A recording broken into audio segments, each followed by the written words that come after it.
رحم الله من قرأ الفاتحة.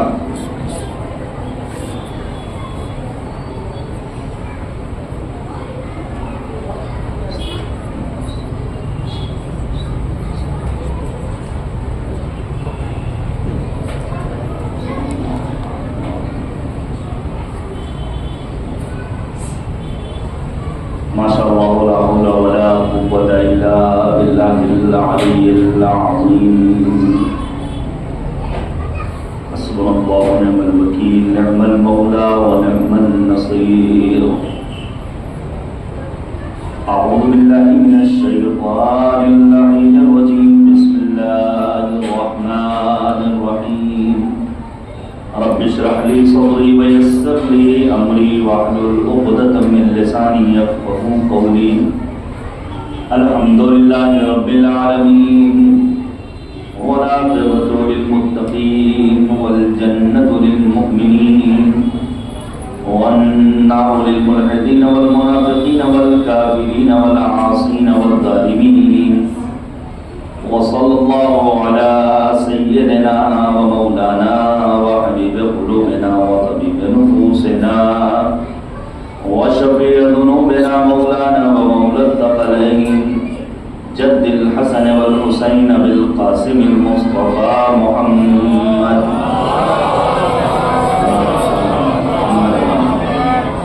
وعلى آله الأطيبين الأنجبين الأطهرين الأكرمين المعصومين المظلومين المنتخبين المنتدبين، سيما بقية الله الأعظم في الأرضين، روحي وأرواح العالمين لقراب مقدمه الفداء، واللعنة الدائمة الباقية على أعدائهم أجمعين من الآن إلى قيام يوم الدين، آمين رب العالمين.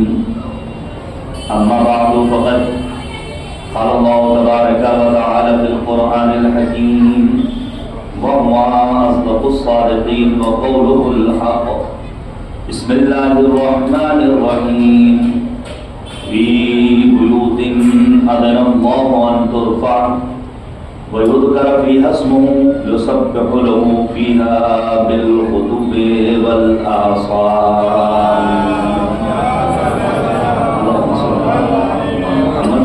اللہ گزارش کرو اس سے پہلے گزارش ہے کہ ایک مرتبہ سورہ حمد اور 3 مرتبہ سورہ توحید پڑھ کر مرحومہ ستارہ بیگم مہتر محمد امین صاحب، مرحوم انتظار حسین ابن عابد حسین صاحب اور جملہ مومنین اور مومنات کی ارواح کو ارسال فرمانے. اللهم صل علی محمد وآل محمد. اللهم صل على محمد وآل محمد. اللهم صل على محمد وآل محمد. بسم الله الرحمن الرحيم. الحمد لله رب العالمين الرحمن الرحيم مالك يوم الدين. إياك نعبد وإياك نستعين. اهدنا الصراط المستقيم صراط الذين أنعمت عليهم غير المغضوب عليهم ولا الضالين. بسم الله الرحمن الرحيم.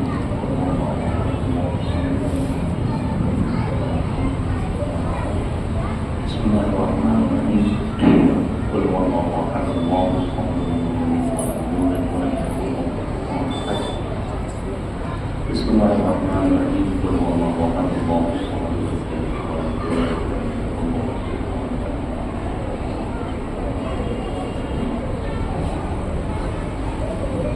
اللہ نے سب سے پہلے تو اپنے شبیر بھائی کے لیے اور تمام مومنین اور برادران کے لیے خصوصی دعا جو الحمدللہ ہر برس کچھ نہ کچھ امپرومنٹ کے ساتھ اس کربلا میں مومنین کے لیے افطاری کا انتظام کرتے ہیں. اور بس کرے امیر کائنات امیر المومنین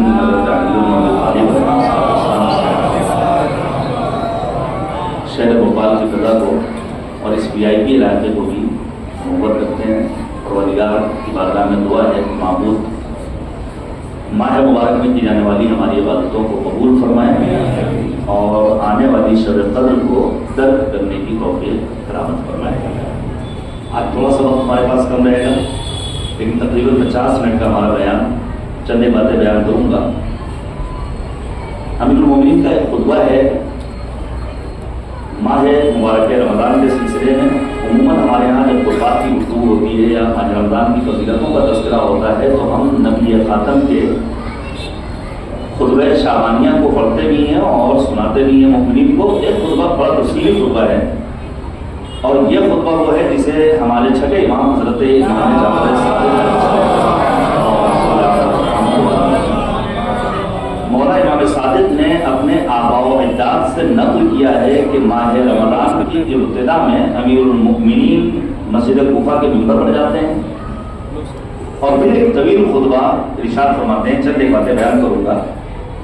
حمد پروردگار صفات و شکر پروردگار کے بعد نبی خاتم اور آل پیغمبر اعظم پر تحفہ درود روانہ کرتے ہیں. پھر فرماتے ہیں ایھا الناس، اے لوگو، ان هذا الشهر شهر فضله الله على سائر الشهور. یہ مہینہ ماہ رمضان کا وہ مہینہ ہے جسے پروردگار نے دیگر تمام مہینوں پر فضیلت اور برتری عطا کی ہے. کس طرح کا فضلنا اہل البیت علی سائر الناس، جس طرح ہم اہل بیت کو دنیا کے تمام مخلوقات و تمام افضل موجودات انسان سے بافضیلت اللہ نے قرار دیا ہے، اسی طرح سال کے 11 مہینوں میں 12 مہینوں میں ایک لوٹا مہینہ ماہ رمضان ہے جسے اللہ نے بڑی قدر و منزلت کی نگاہ سے دیکھا ہے. یوں تو ہے ہر ماہ کی اسلام میں عظمت ہے، سب سے زیادہ ماہ رمضان کی فضیلت. اس ماہ میں چھا جاتی ہے اللہ کی رحمت، مسجد میں جماعت ہو تو مٹ جاتی ہے نفرت. جس طرح سے قرآن میں یاسین آیا ہے اس طرح سے مہینوں میں یہ ماہ رمضان ہے، فضیلت مہینہ ہے ماہ رمضان. پھر مولا امیر المومنین فرماتے ہیں وَهُوَ شَهْرٌ يُفْتَحُ فِيهِ أَبْوَابُ السَّمَاءِ. یہ وہ مہینہ ہے جس میں آسمان کے دروازے کھول دیے جاتے ہیں. وَأَبْوَابُ الرَّحْمَةِ، رحمت کے دروازے کھول دیے جاتے ہیں. وَيُغْلَقُ فِيهِ أَبْوَابُ النِّيرَانِ، اور اس ماہ مبارک رمضان میں جہنم کے دروازوں کو لاک کر دیا جاتا ہے. البتہ کس کے لیے؟ ظاہر جو روزہ رکھنے والا ہو. اس کے لیے جو اذان فجر سے لے کر اذان مغرب تک اللہ کی رضا کے حصول کے لیے صرف بھوک اور پیاس کو برداشت نہ کر کے واقعی معنی میں اپنے آپ کو روزہ دار بنائے. اس کی آنکھیں بھی روزے سے ہوں، اس کے کان بھی روزے سے ہوں، اس کے ہاتھ بھی روزے سے ہوں، اس کے قدم بھی روزے سے ہوں، تو پروردگار کی خاص عنایتیں ایسے بندوں کے شامل حال ہو جاتی ہیں. پھر مولا فرماتے ہیں وَهُوَ شَهْرٌ يُسْمَعُ فِيهِ النِّدَاء، یہ وہ مہینہ ہے جس میں تمہاری آوازوں کو سنا جاتا ہے. وَيُسْتَجَابُ فِيهِ الدُّعَاء، یہ وہ مہینہ ہے جس میں تمہاری دعاؤں کو پروردگار مستجاب قرار دیتا ہے. وَيُرْحَمُ فِيهِ الْبُكَاء، گریہ کرنے والوں پر اللہ کا رحم ہوتا ہے. بھائی اگر ایک قطرہ اشک یاد خدا میں کسی انسان کا نکل جائے، پڑھیے گا سورہ مبارکہ حشر کو وقت نہیں ہے. میں بار بار اس بات کی جانب تاکید کر رہا ہوں کہ ہمارے اصل آج بھی اس مجلس کا آغاز بغیر تلاوت کلام پاک سے ہوا. یہ تقریباً ہمارے یہاں ایک اصول بن گیا ہے. بہت سارے بہانے ہو سکتے ہیں لیکن ذرا سی غفلت یہ ہمارے لیے ہانیکارک بھی ہے، نقصان دہ بھی ہے. توجہ کیجیے گا عزیزان گرامی. معمار انقلاب امام خمینی رحمۃ اللہ تعالی علیہ کے بارے میں پڑھ رہا تھا کہ ماہ رمضان میں ہر روز 10 جز قرآن مجید پڑھا کرتے ہیں. تو ہم 10 پارے نہیں پڑھ سکتے ہیں، ایک پارہ تو پڑھ سکتے ہیں، ایک پارہ نہیں پڑھ سکتے، ایک رکوع تو پڑھ سکتے ہیں، ایک رکوع تو پڑھ سکتے ہیں، ایک صفحہ تو پڑھ سکتے ہیں. عزیزان گرامی، یہ وہی سیرت جو امام رضا غریب کی سیرت تھی. اس دور میں جب امام رضا مدینے سے نکلے ہیں اور مرو کی جانب آ رہے ہیں تو آپ قرآن مجید کی تلاوت اور اللہ کی عبادت کے لیے نماز کو اتنی اہمیت دیتے تھے کہ لانے والا خود بیان کرتا ہے کہ مولا ہر روز 3 جز قرآن مجید کی تلاوت کرتے تھے. ان حالات میں جب آج ایسی فیسلٹیز نہیں تھی، جب آج جیسے امکانات نہیں تھے. سورہ حشر پڑھیے گا، یہ امام خمینی کی وصیت بھی ہے. ان کے اپنے بیٹے کے نام میں سورہ حشر کو پڑھا کرو. پروردگار کہتا ہے وَلَا تَكُونُوا كَالَّذِينَ نَسُوا اللَّهَ فَأَنسَاهُمْ أَنفُسَهُمْ، خبردار ان لوگوں میں مت ہو جانا جنہوں نے خدا کو بھلا دیا. کیوں؟ کیونکہ خدا فراموشی خود فراموشی کا نتیجہ ہے. جب انسان خدا کو بھول جاتا ہے تو اپنی ذات اور حیثیت سے غافل ہو جاتا ہے، اور جب انسان اپنے آپ سے غافل ہو جاتا ہے تو وقت کا امام حسین ابن علی کی صورت میں گفتگو کرتا ہے، لیکن نواسۂ رسول حجت خدا امام برحق کی باتیں انسان کے اوپر اثر انداز نہیں ہوتی. پھر مولا یہ آواز دیتے ہیں تمہیں مجھ حسین کی باتیں سمجھ میں نہیں آئیں گی، کیوں؟ کیونکہ تم نے اپنے آپ کو یاد خدا سے غافل کر رکھا ہے اور تمہارے پیٹ میں مال حرام اس حد تک پہنچ گیا ہے کہ اللہ نے تمہارے دلوں پر مہرے لگا دی۔ عزیزان گرامی، یہ ماہ مبارک رمضان یاد خدا کا بہترین موقع ہے، اور پھر ماہ رمضان کی یہ جو مناسبات ہیں میں پیش کروں گا ابھی آپ کے سامنے۔ شب قدر کی کیا فضیلت ہے، اللہ نے کن چیزوں کو باعث برکت بنایا ہے۔ بالخصوص یہ شہادت امیر المؤمنین کے ایام ہم سے بہت کچھ مطالبہ کرتے ہیں، تعلیمات امیر المؤمنین کو عام کیا جائے، تعلیمات امیر کائنات پر عمل کرنے کی تحت ممکن کوشش کی جائے۔ وہ امیر المؤمنین جو کسی غیر مسلم کے ساتھ بھی ظلم کا تصور نہیں کر سکتے، اس امیر المؤمنین کی زندگی ہم سے مطالبہ کر رہی ہے کہ اپنی زندگی میں عدل و عدالت کا نام ہاتھ سے مت چھوڑنے دینا۔ میں نے سورہ مبارکہ نور کی آیت نمبر 36 کو سرنامہ سخن قرار دیا۔ میں جوانوں سے گزارش کروں گا کہ سورہ نور کو زیادہ سے زیادہ پڑھیں۔ علماء کہتے ہیں یہ سورہ نور سورہ عفت، آج کے اس دور پرفتن میں حیا، حجاب اور عفت کے حصول کا ذریعہ ہے سورہ مبارکہ نور کی تلاوت کرنا۔ ایک صلوات دیجیے گا محمد والا سن لیا حضرت نے، ایک اس سے بہتر صلوات دے دیجیے گا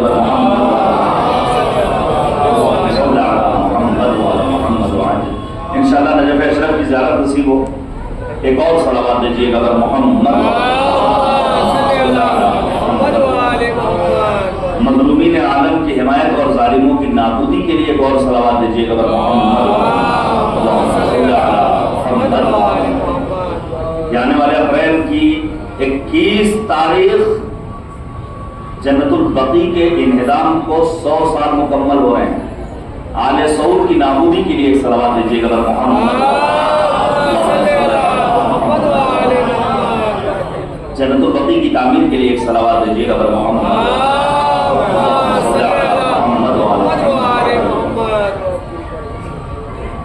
مرحومین کی مغفرت اور اپنے گناہوں کی مغفرت طلبی کے لیے ایک اور صلوات دیجیے گا۔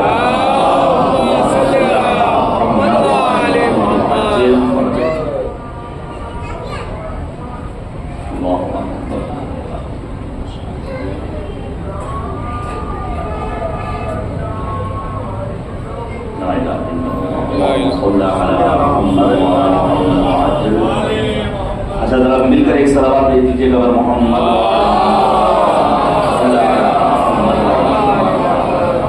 توجہ چاہتا ہوں، یہ سب ہوتا رہے گا، ظاہر شہر ہے، بہت سارے مسائل ہیں۔ سورہ نور ہمارے جوانوں کو پڑھنا چاہیے۔ سورہ نور کی آیت نمبر 36 قصیدہ پڑھ رہی ہے کچھ گھروں کا، اگر صرف ترجمہ آپ غور سے سن لیں تو آپ وجد میں آ جائیے گا۔ پروردگار اعلان کر رہا فی بیوت اذن اللہ ان ترفع، کیا خوبصورت ترجمہ کیا ہے مفسر قرآن مترجم قرآن جناب علامہ شیخ محسن علی نجفی تعالیٰ سلام نے۔ وہ کہتے ہیں کہ صاحبان فضیلت ان گھروں میں ہیں جنہیں اللہ نے رفعت بخشی ہے، جہاں اللہ کا ذکر ہوتا ہے اور جہاں تسبیح ہے پروردگار کے چراغ جلائے جاتے ہیں صبح و مساء۔ پڑھیے گا سورہ نور آیت نمبر 36۔ ظاہر ہے یہ بیوت سے مراد گھر کون سے ہیں؟ میں نے یہاں پر لکھنؤ میں بھی اسی ماہ رمضان میں کسی لیکچر کے دوران ایک بات کہی تھی، گھروں کو ہمیں بارونق بنانا ہے۔ گھر بارونق بنانے کا مطلب یہ نہیں کہ اب ہم اسے محل نما بنا دیں، اچھی اس کی پینٹنگ کرا کر کے اس پہ وال پیپر لگا کر کے، اور آج تو بہت ساری چیزیں فال سیلنگ کرا کے اور نہ جانے کیا کیا، بلکہ مقصد یہ ہے کہ ہم اپنے گھروں میں ان اصول زندگانی کو عملی کریں جس کا درس دیا ہے قرآن مجید نے اور اہل بیت طاہرین نے۔ آپ توجہ کیجیے گا، مفسرین کے درمیان بیوت کو لے کر کے اختلاف ہے کہ آخر یہاں اللہ نے کن گھروں کا تذکرہ کیا ہے۔ یہ جو پروردگار عالم کا اعلان ہے کہ صاحبان فضیلت ان گھروں میں ہے جنہیں اللہ نے رفعت بخشی ہے، گھر سے مراد کون سے گھر ہیں؟ بعض مفسرین وہ ہیں جو کہتے ہیں یہاں گھر سے مراد اللہ کا گھر یعنی مسجد۔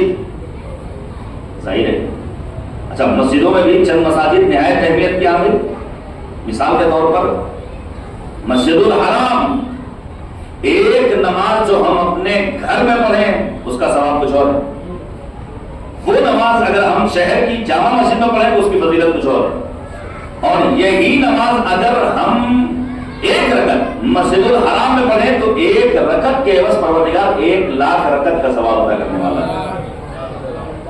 اور آگے بڑھیے، جو اہم ترین مساجد میں مسجد ہے وہ ہے مسجد نبوی، یہاں نماز پڑھو اس کی فضیلت کچھ اور ہے، لیکن یہی ایک رکعت نماز اگر ہم مسجد نبوی میں پڑھتے ہیں مدینہ منورہ میں تو ایک رکعت کے عوض پروردگار 1000 رکعت کا ثواب عطا کرنے والا ہے۔ پھر مساجد میں مثلاً خصوصیت کے ساتھ مسجد الاقصیٰ، خدا مسلمانوں کی حفاظت کرے، ان ظالمین کو پروردگار نابود کرے۔ پروردگار نے قرآن میں اعلان کیا، ظالموں تم یہ مت سمجھو اللہ نے تمہیں آزادی دے رکھی ہے، یہ کچھ دنوں کی تمہیں مہلت دی گئی ہے، پھر اللہ تمہیں اپنے سخت گرفت میں لینے والا ہے۔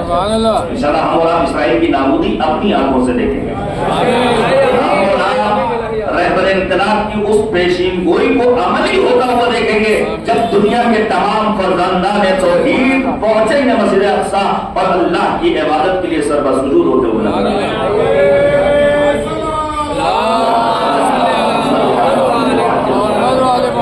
یقین مانیے ٹینٹ میں رہنے والے اور خیموں میں رہنے والے اور پھر 2000 پاؤنڈ میں خریدا ہوا امریکہ کا بم اور ان نہتے مظلوم بیچارے کم صرف بچوں پر بمباری، نہیں معلوم یہ عرب مسلم حکمرانوں کو غیرت کب آئے گی۔ اتنا زیادہ مال حرام ان کے پیٹ پہنچ چکا ہے کہ ان کی غیرتیں ختم ہو چکی ہیں، ان کی حمیت، ان کی مردانگی، ان کی مروت، ان کی جوامردی، لیکن جب تک امیر المومنین کے چاہنے والے موجود ہیں امیر المومنین کی وصیت کو عملی کرتے رہیں گے۔ جہاں مولا امیر المومنین نے ضرورت کرنے کے بعد فرمایا تھا کونا للظالم خصما وللمظلوم عونا، ہمیشہ ظالموں کے سرسب دشمن رہو، مظلوم کوئی بھی ہو اس کے حامی نصرت کرنے والا اور مددگار۔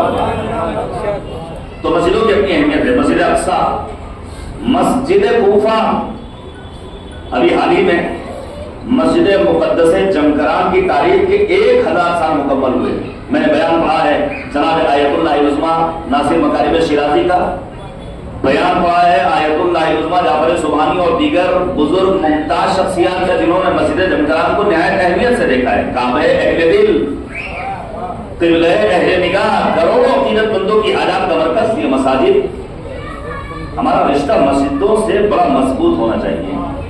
راحت قلب رسول دوسرا ہے مسجد اور تمنائے شہ عقدہ کشا ہے مسجد، جلوہ گاہ حسن سبز طبع ہے مسجد، حاصل مارکہ کربلا ہے مسجد، خاک کو منزلت تاج ملا کرتی ہے، آدمی کو یہی معراج ملا کرتی ہے۔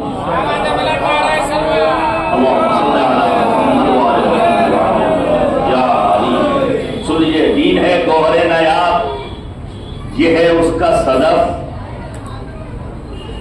خاک اس گھر کی دوا بہرے شہنشاہ نجف، دل خدات کی تعمیر حسین اس کا ہدف، یہ وہ در ہے کہ جہاں مانگنا ہے وجہ شرف، لب معصوم بھی مصروف مناجات ملے، انبیاء بھی یہاں پھیلائے ہوئے ہاتھ ملے۔ اور سن لیجیے، تربیت گاہ مزاج بشری ہے یہ جگہ، دہر میں مرکز صاحب نظری ہے یہ جگہ، یعنی ایک مدرسے دیدہ وری ہے یہ جگہ، ساری آلائش باطل سے بری ہے یہ جگہ، طنز کرتی ہے وہ تاج سر سلطانی پر، خاک اس در کی جو لگ جاتی ہے پیشانی پر۔ یہ آخری وقت سن لیجیے، جب نمازی کوئی اس خاک پہ رکھتا ہے قدم، پیشوائی کے لیے بڑھتا ہے خالق کا کرم، آفری کہتے ہیں جنت سے رسول اکرم، ہوتی ہے رحمت معبود کی بارش پہ ہم، در و دیوار محبت کی صدا دیتے ہیں، ہاتھ اٹھائے ہوئے مینار دعا دیتے ہیں۔ گزارش کروں گا آج کے اس پرفتن دور میں جب مسجدوں کو ٹارگٹ کیا جا رہا ہو، مسجدوں میں آنے جانے کی فریکوینسی ہمارے جوان بڑھا دیں، حتی ہمارے نوجوان، ہمارے بچے اگر تعلیم حاصل کرنا چاہتے ہیں، میتھمیٹکس، سائنس، فزکس، ہسٹری، کسی سبجیکٹ کا کسی استاد سے علم لینا چاہتے ہیں تو وہ مساجد کو کوچنگ سینٹر میں تبدیل کرتے ہیں۔ جو ہمارے یہاں مسجد 5 وقت سے کھلتی ہے تھوڑی دیر کے لیے، بلکہ مسجد کا دروازہ 24 گھنٹے 24/7 کھلا ہے تاکہ مسجدوں سے استفادہ بڑھ جائے. تو عزیزان اکرامی، بعض مفسرین نے کیا لکھا؟ یہاں بیوت سے مراد مساجد. اب میں جلدی سے اہل سنت عالم جناب سیوطی، ان کی تفسیر جناب ہے تفسیر در منصور، اس کی روایت آپ کے سامنے پیش کروں تاکہ کسی بھی طرح کا کوئی ابہام، کوئی شک، کوئی شبہ، کوئی تذبذب باقی نہ رہے. بعض مفسرین نے جن میں خود جناب سیوطی ہے انہوں نے لکھا ہے یہاں بیوت سے مراد انبیاء کے گھر. آنے والے نے نبی خدا سے پوچھا، یہ اہل سنت عالم نے لکھا ہے، نبی خدا سے آنے کے بعد پوچھا یا رسول اللہ یہاں بیوت سے مراد کون سے گھر ہیں؟ تو نبی خاتم نے فرمایا بیوت الانبیاء، انبیاء کے گھر. خلیفہ کو جناب ابو بکر بیٹھے ہوئے ہیں، یا رسول اللہ کیا ان گھروں میں ہمارا گھر شامل ہے؟ پیغمبر نے کہا نہیں. خلیفہ دوم جناب عمر آگے بڑھے، کیا ہمارا گھر شامل ہے؟ پیغمبر نے کہا نہیں. کیا کہنا؟ پیغمبر نے قصیدہ پڑھا. پھر سوال کیا پہلے والے نے، کیا علی اور بطول کا گھر شامل ہے؟ نبی خدا نے قصیدہ پڑھا. نہ فقط یہ کہ انبیاء کے گھروں میں ان کے گھروں کا شمار ہے بلکہ انبیاء کے گھروں سے زیادہ بافضیلت ہے علی اور فاطمہ.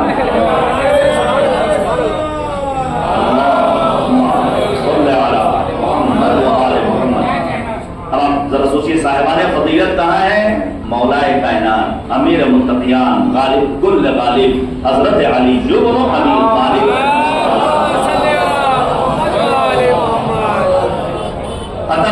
ایک بات اور بیان کر دوں تاکہ آپ کے ذہن میں جو ایک بھوت بنا ہوا ہے کہ جس کے سر پر آپ نے امامہ دیکھا آپ دوڑ لیے اس کے پیچھے، ہے نا؟ آپ نے جہاں کو بھی شیروانی دیکھی، جہاں آپ نے دیکھا کہ نہیں اس کے لائک کرنے والے بہت ہیں، فالوورز بہت زیادہ ہیں، آپ سمجھے بہت بڑا نام ہے جہر. بعض مفسرین نے لکھا ہے یہاں بیوت سے مراد بیوت العلماء، علماء کے گھر. تو ظاہر ہے علماء سے مراد کون سے عالم؟ وہ عالم جن کے گھروں میں اسلام کے خلاف سازشیں رچی جاتی ہیں، وہ عالم جن کے ہاں حرام غذائیں پہنچتی ہیں، وہ عالم جو حکومت کے ایک چھوٹے سے گفٹ پیک پر بک جانے والا ہوتا ہے، یا وہ عالم جو مظلوم کا دفاع کرنے والا ہے، وہ عالم کہ جہاں قرآن مجید کی تفسیر بیان ہوتی ہے، وہ عالم جہاں نہج البلاغہ کے درس حیات ملتے ہیں، وہ عالم جہاں صحیفہ سجادیہ کا تذکرہ ہوتا ہے. ظاہر ہے علماء سے مراد کون سے علماء؟ وہ علماء جو دین کی خدمت کے لیے اپنے آپ کو وقف کر دیتے ہیں. اسی لیے روایات میں ملتا ہے کہ عالم کے دروازے کو دیکھنا بھی عبادت ہے. سنیے گا، عالم کی ڈیوڑھی کو بھی دیکھو تو ٹھہر کر ذرا رک کر. تو کیا مقصد یہ ہے کہ آپ کسی عالم دین کے دروازے سے گزریے تو جا کر کے ٹھوک بجا کے دیکھیے کہ اسٹیل ہے، لوہا ہے، لکڑی ہے، تو کس چیز کی لکڑی ہے؟ مقصد یہ ہے نہیں، بلکہ جب کسی عالم دین کے دروازے سے گزریے تو ایک مرتبہ تصور کر لیجئے اس گھر کا مکین وہ ہے جو ہمیں خدا تک پہنچانے کا کام انجام ہے. مختلف تفاسیر ہیں بیوت کی، لیکن انہیں سب سے اہم تفسیر اور معتبر تفسیر کیا؟ یہاں بیوت سے مراد بیت فاطمہ اور بیت امیر کائنات امیر المؤمنین. توجہ کیجیے گا، ظاہر امیر المؤمنین کے اس گھر کے چند خصوصیات ہیں. میں ان خصوصیات کو بیان کروں گا آپ کے سامنے اور بات کو وقت کے اندر ختم کر دوں گا. مثلا پہلی خصوصیت یہ ہے مولا کائنات امیر، میں نے آسود کی مجلس میں پڑھا کہ نہج البلاغہ میں امیر المؤمنین نے خود اپنے اور اہل بیت طاہرین علیہ السلام کے فضائل کے دریا بہائے ہیں. پڑھیے نہج البلاغہ قرآن مجید کی آیات کے ضمن میں، جہاں پروردگار عالم نے قرآن مجید کے ضمن میں امیر المؤمنین اور اہل بیت طاہرین کی فضیلتوں کا تذکرہ کیا ہے.